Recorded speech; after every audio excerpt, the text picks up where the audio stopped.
राजनीति में अपना एजेंडा सेट करने के लिए वो बयान दिए जाते हैं जिसमें पास का फायदा देखा जाता है, दूर का नुकसान नहीं। और ऐसे ही पास के फायदे के लिए इंडिया गठबंधन की साथी डीएमके सांसद दयानिधि मारन का एक बयान फिर से चर्चा में आया, जिसमें दयानिधि मारन ने कह दिया कि उत्तर प्रदेश और बिहार के लोग तमिलनाडु में शौचालय साफ करने के लिए आते हैं। कहा गया कि यह बयान तो 4 साल पुराना है, लेकिन सवाल यह है कि बयान पुराना है, क्या सोच अब नई डीएमके की बन पाई है? जवाब है नहीं। और इसीलिए दयानिधि मारन की सोच बदलने वाली आज एक क्लास लेनी जरूरी है। आदरणीय सांसद दयानिधि मारन जी, न जाने किस सियासी बेला में आपको बिहार के बारे में गलत जानकारियां दी गई, जिनका उपयोग आपने कुछ समय पहले बयान देकर अब तक अपनी सोच में बिहार के लोगों के बारे में गलत राय बना रखी है। इसीलिए दयानिधि मारन के लिए पहले इतिहास की एक क्लास लगाते हैं। सिखों के पूज्य गुरु श्री गुरु गोविंद सिंह का जन्म बिहार में हुआ था। महान गणितज्ञ आर्यभट्ट का जन्म भी बिहार में हुआ। देश के पहले राष्ट्रपति डॉक्टर राजेंद्र प्रसाद बिहार के थे। दुनिया का पहला आवासीय विश्वविद्यालय नालंदा बिहार में हुआ। भारत में पहला सत्याग्रह भी अगर महात्मा गांधी ने करना शुरू किया तो वो बिहार के चंपारण से होता है। ऐतिहासिक प्रमाण है कि बिहार के वैशाली में ही दुनिया का पहला गणतंत्र कायम हुआ। वो बिहार में जो इंडी गठबंधन के लोग हैं, उनको गाली देने का काम कर रहे हैं, हमको नहीं दे रहे।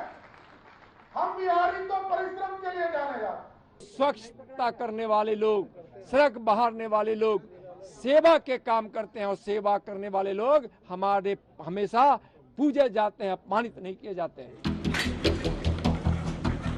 दयानिधि मारन ने चंद वोटों के लिए यूपी बिहार के लोगों को शौचालय साफ करने वाला बता दिया।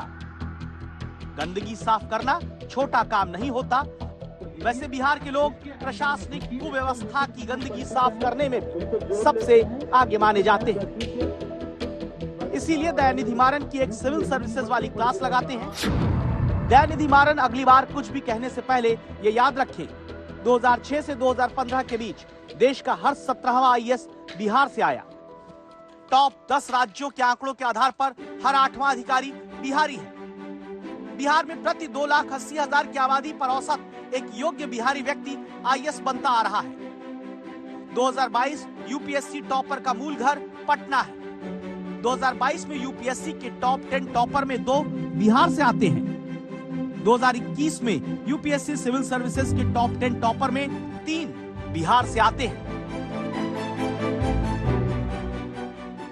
नीतीश कुमार की सरकार के कारण अगर काम करने का अवसर नहीं मिलता तो आपके यहाँ जाते हैं तो काम करते हैं ना, तो उनके श्रम का आप इस तरह से अपमान करेंगे। कोई भी नेता अगर बिहारियों के बारे में कुछ बोले हैं बिहार यूपी के लोगों के लिए, तो बहुत निंदा करने वाली बात है। इससे हम लोग सहमत नहीं। बिहार और यूपी के लोगों को जो मजदूर हैं, पूरे देश में जो है मांग उठती है। दयानिधि मारन के मन में बिहार को लेकर भ्रम के जाले कहीं ना रह जाएं, इसलिए महिलाओं के उत्थान से जुड़ी क्लास भी लगा देती। भारत को पहली महिला लोकसभा स्पीकर मीरा कुमार के तौर पर बिहार से मिली। पंचायती राज में महिलाओं को 50% आरक्षण देने वाला पहला राज्य भी बिहार है। डीएमके को इंडी गठबंधन से बाहर का रास्ता दिखाना चाहिए, नहीं तो चुनाव आने वाले चुनाव के अंदर इसकी भारी कीमत इनको बिहार में, यूपी में चुकानी पड़ेगी। बिहारी यदि काम करना बंद कर दे, तमिलनाडु में जाना बंद कर दे, तो आपका हुक्का पानी बंद हो जाएगा। बिहार के लोग सिर्फ मजदूर नहीं है, वो ईमानदार होते हैं। वो बाहर जाके लोगों के प्रदेश का निर्माण करते हैं। इसके बाद भी अगर शौचालय साफ करने वाला बिहार के लोगों को समझने की राजनीतिक रूप से दूषित सोच दयानिधि मारन की बचती है तो एक क्लास और। 2023 की नीट परीक्षा में 64,916 सफल अभ्यर्थी बिहार के निकलते हैं। 2022 में बिहार से 55,000 से ज्यादा छात्र नीट क्रैक करते हैं। बिहार की 9% आबादी सेना की भर्ती में 6% का योगदान देती है। देश के हर राज्य के नागरिक का राष्ट्र निर्माण में योगदान है। बिहार उनमें से एक है। भरोसा है कि बिहारियों को लेकर दयानिधि मारन अब अपने सियासी कुत्सित विचार को खुद तथ्यों के ब्रश और आंकड़ों के पैनल से साफ कर लेंगे।